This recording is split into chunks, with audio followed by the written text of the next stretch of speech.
கேளுங்க.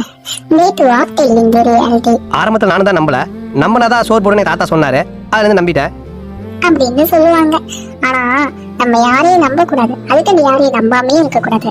புரியல, புரிய வைக்காம சொல்றேன். அதாவது ஒருத்தவங்க நம்ம கிட்ட வந்து நம்ப வைக்கணும் அப்படின்னா என்ன சொல்லுவாங்கன்னா, உனக்குன்னு ஒரு ஹெல்ப்னு தேவைப்படுறது அந்த இடத்துல நான் இருப்பேன் அப்படின்னு சொல்லிடுவாங்க. அந்த டைம்ல நமக்கும் ஒரு சப்போர்ட் கிடைச்சிச்சுன்னு சொல்லிட்டு ஜாலியா இருக்கும். ஸோ ஃபியூச்சர்ல அவங்களுக்கு தேவையானதெல்லாம் நம்ம வச்சு யூஸ் பண்ணிட்டு போயிடுவாங்க. நம்ம ஒரு ஹெல்ப்னு கேட்கறப்ப இருக்க மாட்டாங்க.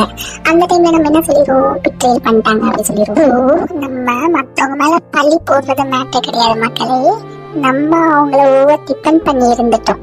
That's matter. புரிஞ்சுக்கோங்க மக்களே, ஒருத்தவங்க நம்ம ஓவர் டிபெண்ட் பண்ணி இருக்க கூடாது. ஒருத்தவங்கள்ட்ட நம்ம வந்து அன்பா இருக்கலாம், அதுக்கு டிபெண்டா இருக்கிறது தப்பு.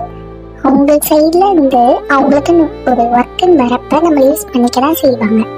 நமக்கு தேவையான அளவுக்கு எவ்வளவு தெளிவா இருக்கணுமோ அந்த மாதிரி இருந்துக்கோங்க. ஓகே, புரிஞ்சுக்கோங்க, தெரிஞ்சுக்கோங்க. பாய். உன்னோட வாழ்க்கை உன் கையில் இருக்கு, அடுத்தவன் கொடுத்தா அது நிக்காதப்பா. கஷ்டப்பட்டு வளர்ச்சி முன்னேற பாரு, இஷ்டப்பட்டு எல்லோரும் பின்னால் வருவார்.